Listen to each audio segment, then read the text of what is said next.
Hello students, कैसे हैं आप सब। उम्मीद करता हूँ बहुत अच्छे होंगे। तो देखिए, आप सबने बहुत बार क्वेश्चन पूछे इस व्यवस्थापक के बारे में, कोऑपरेटिव की बैंकिंग और उपभोक्ता भंडार की वैकेंसी के बारे में।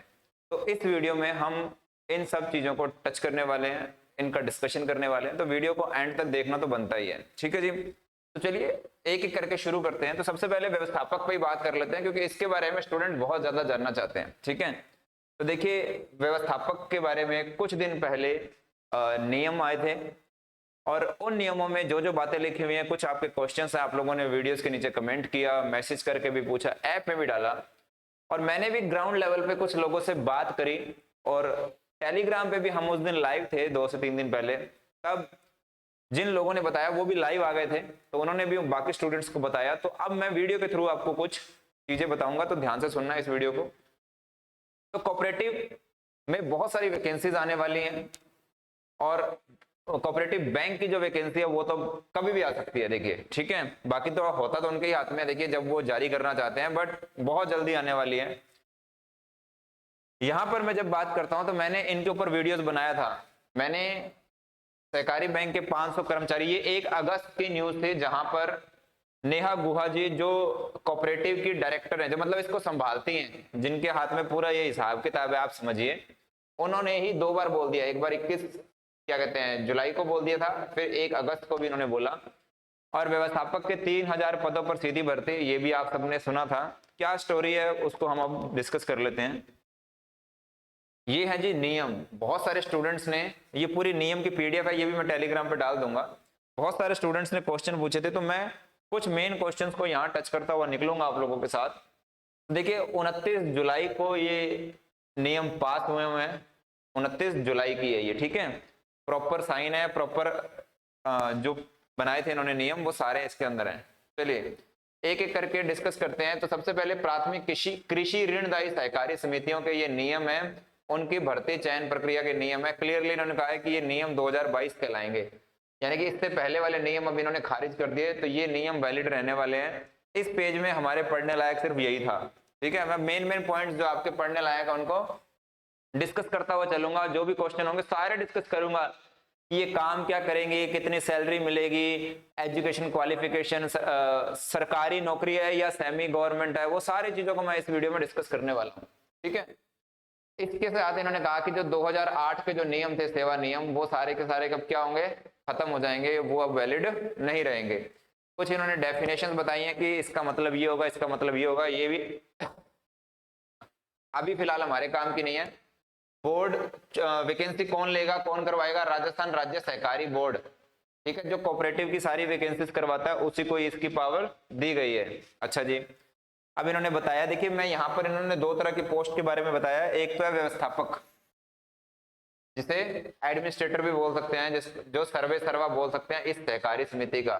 जो ये ऋण सहकारी समिति होती है, जो किसानों को ऋण देती है, उनको पैसे देती है, ठीक है, उसका सर्वे सर्वा कौन हो गया, यहाँ पर व्यवस्थापक हो गया। और साथ में दूसरा है सहायक। अब ध्यान से सुन लीजिए, एक क्वेश्चन जो बहुत पूछा गया कि क्या ये गवर्नमेंट जॉब है या क्या कहते हैं ना, संविदा पर जॉब है। तो ध्यान से सुनिए, इसमें जो व्यवस्थापक की जॉब है उसको गवर्नमेंट या सेमी गवर्नमेंट बोलेंगे, प्रॉपर ये गवर्नमेंट नहीं होता है, ये आपको भी पता है। तो इस क्वेश्चन को तो अभी अभी हम क्लियर कर देते हैं। पहली बात तो ये सेमी गवर्नमेंट टाइप जॉब मिलने वाली है आपको। और जो सहायक की पोस्ट है वो संविदा पर ही रहेगी, उसके नियम संविदा वाले हैं। जो व्यवस्थापक की है उसका प्रॉपर तरीके से, जैसे बिजली विभाग में जॉब निकलती है, जैसे बाकी सरकार के जो उपक्रम टाइप बने होते हैं उसमें जो जॉब निकलती है, सेम वैसे ही यहाँ पर जॉब निकलने वाली है। जैसे कुछ समय पहले डेयरी विभाग में आई थी, डेयरी विभाग में भी कोऑपरेटिव में ही आता है, उसके अंदर जैसे जॉब थी वैसे ही इसके अंदर अब ये जॉब आपको मिलने वाली है। आई होप ये बात आपको क्लियर होगी। हाँ सर, तो यहाँ पर आपको एक समझ आनी है, जो व्यवस्थापक की जॉब है वो आपके लिए सेफ है यहाँ पर, और जो सहायक वाली है वो संविदा पर है। तो एक बात तो यहाँ पर क्लियर हो गई। अच्छा, क्योंकि बार बार पूछते सर गवर्नमेंट जॉब है, गवर्नमेंट जॉब है, तो आपको ये समझना है जैसे विद्युत विभाग में आप लोग अप्लाई करते हैं, सेम वैसी ही जॉब है यहाँ पर, ठीक है। अच्छा, जैसे वहां पर नियम कायदे हैं, सेम सेम यहाँ पर भी वैसे ही नियम कायदे इन्होंने लिखे हुए हैं। अच्छा, ठीक है जी। अब इन्होंने बता दिया कि कैसे कैसे, ये आप पढ़ लेना, ये बहुत ज्यादा वो नहीं है। बाकी यहाँ भी मैं बता देता हूँ, छूट का प्रावधान यहाँ रखा हुआ है। इन्होंने कहा कि नियुक्ति हेतु योग्यताएं क्या हैं। पहली बात तो इसमें एक खास बात जो आपको बता दूं, जॉब अगर जिस जिले में है उसी जिले की सहकारी समिति में आप जुड़ सकते हैं। जैसे हम लोग, जैसे मान लीजिए मुझे अप्लाई करना और मैं गंगानगर से हूं, तो मेरा चयन गंगानगर की सहकारी समिति में ही हो सकता है। तो ये बात आपको ध्यान रखनी है। अच्छा, दूसरा, एज इन्होंने रखी है तो 21 से 40 साल है। एज कितनी रखी है इन्होंने, पहले तो ये समझ लेनी चाहिए आपको, 21 से 40 साल। ठीक है, 21 से 40 साल वाला यहाँ पर अलाउड किया गया है, ये बात आपको समझनी है। ठीक है, और बाकी जो छूट का प्रावधान है 5 साल 3 साल, वो वैसे का वैसे ही रखा हुआ है। अच्छा, 5 साल 10 साल वाला जो भी है उनका सारा का सारा ऐसा रखा गया है। अच्छा, 60 साल से उम्र ज्यादा नहीं चलेगी इसमें, अरे 60 में तो रिटायरमेंट होना है। ठीक है, अच्छा जी, पूरी की पूरी इन्होंने सिस्टम बना के रखा हुआ है। शैक्षणिक योग्यता, आप ध्यान से सुनिए, शैक्षणिक योग्यता क्या है, व्यवस्थापक पर अभ्यर्थी को राजस्थान से किसी भी विश्वविद्यालय से स्नातक यानी कि ग्रेजुएशन चाहिए आपको, ग्रेजुएशन की डिग्री चाहिए आपको। ठीक है, और यहां पर अगर आप कृषि स्नातक यानी कि एग्रीकल्चर की फील्ड से अगर आपने ग्रेजुएशन लिया है या एमबीए किया हुआ है तो आपको कुछ यहाँ पे बोनस अंक मिलने हैं, यानी कि 10 अंक का आपको बोनस मिलना है। अगर आपने एमबीए किया तो आपको प्रायोरिटी मिलेगी, आप ऐसे समझ लीजिए। अगर आपने एमबीए किया है, ठीक है, या बीएससी इन एग्रीकल्चर अगर होती है, अगर वैसा कुछ किया तो आपको 10 नंबर एक्स्ट्रा मिलने वाले हैं। मान लीजिए मेरे नंबर 60 आते हैं और आपके भी 60 आते हैं, तो आपके 60 नहीं 70 मान लिए जाएंगे। ठीक है, 10 अंकों का बोनस दिया जाएगा आपको।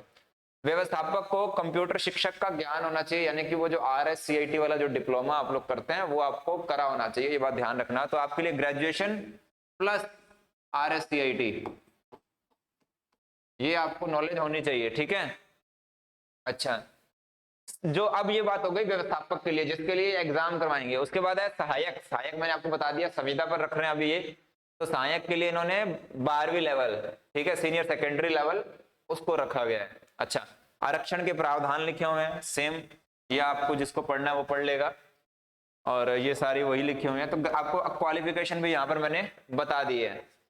खिलाड़ियों के लिए भी क्वालिफिकेशन आ गई। फिर इसमें आ गया कि भैया आपके लिए जो प्रमाण पत्र चाहिए होते हैं आपको वो चाहिए। नियुक्ति के लिए अगर आप, बाकी वही सारे नियम जो होते हैं वैसे के वैसे नियम है। ठीक है, आवेदन वही योग्यताएं मैंने आपको बता दी।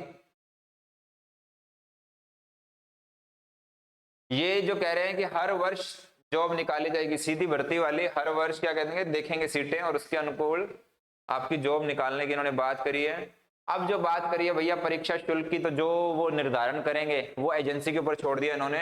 अब आते हैं हम सिलेबस के ऊपर। यहां पर देखिए ऑनलाइन और ऑफलाइन दोनों का ऑप्शन रखा है इन्होंने। पेपर ऑनलाइन ऑफलाइन किसी भी तरह से लिखित परीक्षा बोर्ड जो करना चाहे वो करवाएगा, ये बात आप ध्यान रखना। ऑनलाइन भी हो सकती है और ऑफलाइन भी हो सकती है। प्रश्न वस्तुनिष्ठ प्रकार के होंगे, यानी कि ऑब्जेक्टिव क्वेश्चन होंगे, ऑब्जेक्टिव क्वेश्चन पेपर होगा, और प्रत्येक गलत उत्तर के लिए नकारात्मक अंकन भी किया जाएगा। ये बात आपको समझ आ जानी चाहिए। अब ध्यान से सुनिए, सबसे पहले तो सामान्य ज्ञान रखा गया है सिलेबस में आपके। सबसे पहले सामान्य ज्ञान रखा गया है, मैं दिखा देता हूं आपको यहाँ पर। सबसे पहले सिलेबस की बात मैं अगर आपसे कर रहा हूं तो अब आपको देखना है यहाँ पर सामान्य ज्ञान है, वहां पर क्या रखा गया है। देखिए मैंने एक एक चीज आपको यहाँ पे पढ़वाने वाला हूँ। सबसे पहले तो सामान्य ज्ञान है जिसमें राजस्थान का इतिहास, संस्कृति, राजनीति, राजस्थान की कृषि, अर्थव्यवस्था, दैनिक विज्ञान, भारत का संविधान। सामान्य ज्ञान में देखिए भारत का संविधान, विज्ञान, प्रौद्योगिकी, समसामयिकी घटनाएं। उसके बाद है आपका रीजनिंग है, तार्किक एवं आधारभूत संख्यात्मक अभियोक्ता। ठीक है, कंप्यूटर है आपका। अगले पेज पे चलते हैं अपने, वापस आऊंगा इस पे। जनरल फाइनेंशियल अवेयरनेस, देखें यहाँ पर लेखांकन, अकाउंटिंग जिसके बारे में मैंने आपको बताया, ये आपको हमारी ऐप पे मिल ही जाएगा। ठीक है, उसके बाद वित्तीय विश्लेषण और सांख्यिकी। देखिए कुल मिला के जो अभी इससे समझ में आ रहा है कि ये जो सांख्यिकी स्टैट्स का तो देखिए पता चलेगा अभी जब ये डालेंगे। वित्तीय विश्लेषण में ये कोऑपरेटिव और जो बाकी कोऑपरेटिव में जो पूछे गए ना, आप देखेंगे कोऑपरेटिव की जो भी वैकेंसी आई है उसमें अकाउंटिंग और कोऑपरेटिव एक्ट दोनों को शामिल किया गया है, आप देखेंगे पहले। तो इसलिए उनको भी 50 मार्क्स का यहाँ पर डाला इन्होंने। सामान्य हिंदी, इंग्लिश। तो कुल मिला के आपको ये सिलेबस हमारी ऐप पे मिल जाएगा। ठीक है, लिखित परीक्षा में अब ये पेपर कितने नंबर का है उसको देख लेते हैं पहले। पेपर देखिए 3 घंटे का इन्होंने निर्धारण रखा है अभी यहाँ पर, 3 घंटे का समय मिलेगा। जीके 100 नंबर की, रीजनिंग आपकी, रीजनिंग मैथ्स ये आपकी मान के चलिए 50 नंबर की, 50 नंबर का कंप्यूटर, 50 नंबर का ये अकाउंटिंग और ये अवेयरनेस वाला पार्ट, 100 नंबर का ये लगभग 350 नंबर हो गई शायद, ये 350 ही हो गए, 150 तो 250 और एक 350 नंबर का पेपर इन्होंने निर्धारित किया है। ठीक है, और जिलेवार ये मेरिट आएगी, आप ध्यान समझना, जिलेवार ये मेरिट तैयार की जाएगी। अच्छा, और बाकी वो सारी चीजें हैं, तो सिलेबस आपको समझ में आ गया, और ये सिलेबस आपको हमारी ऐप देख डेमो पे मिल जाएगा कुल मिलाकर। अब आते हैं क्या पे स्केल रहेगा, कैसे कैसे रहेगा उसको बता देते हैं। वेतन का इसमें अच्छा खासा है, ठीक है, वो मैं बता देता हूं आपको। देखिए सबसे पहले आपका जो व्यवस्थापक होगा वो आपका सीधी भर्ती व्यवस्थापक कनिष्ठ श्रृंखला से शुरू होगा, फिर आपकी वरिष्ठ श्रृंखला, व्यवस्थापक चयन श्रृंखला, फिर आपका आ जाएगा सुपर टाइम श्रृंखला, मतलब पदोन्नति हो जाएगी। सीधी भर्ती आपकी कनिष्ठ श्रृंखला से ही हो रही है, और ये कनिष्ठ श्रृंखला का ही मैं आपको बता रहा हूँ, ठीक है। और ये आपके पैक्स के अंदर हो रही है सारी की सारी, पदोन्नति की प्रक्रिया लिखी हुई है वो आप देख लीजिएगा। अच्छा, फिर उसमें लिखा हुआ है 5 साल के बाद, 12 साल के बाद, 20 साल के बाद आप कैसे कैसे पदोन्नति होगी आपकी।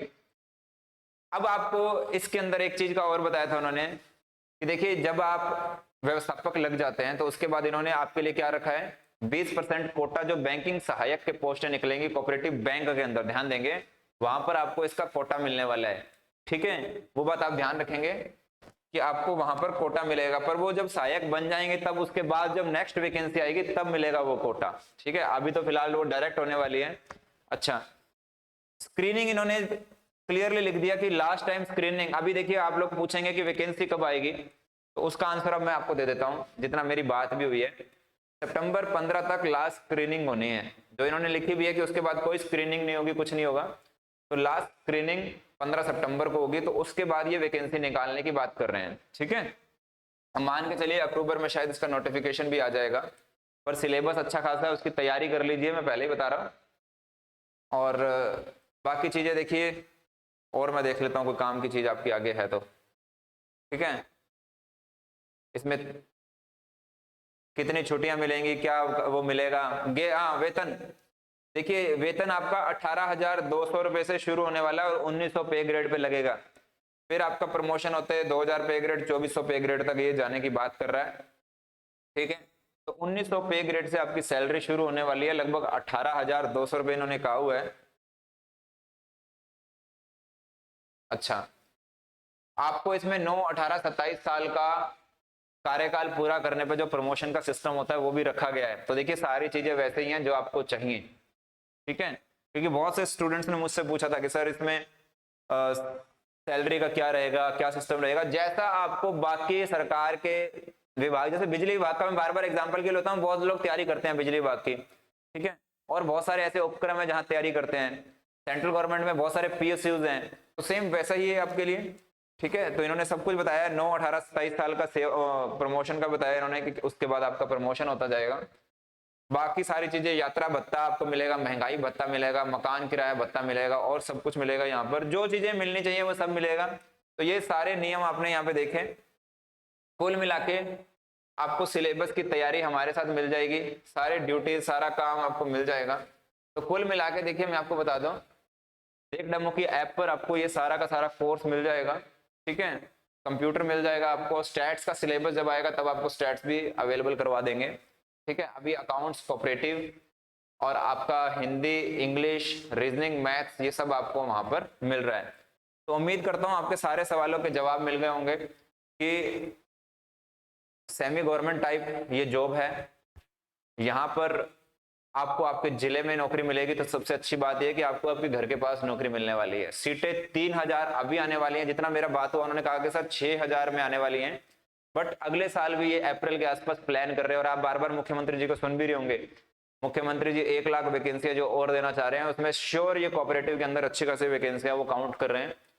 तो अभी ये अच्छा मौका है तैयारी करने का, और सारे सवालों के मैंने जवाब दे दिए, मैंने सिलेबस भी आपको यहाँ दिखा दिया, तो इन शॉर्ट मैंने सारी डिटेल दे दी।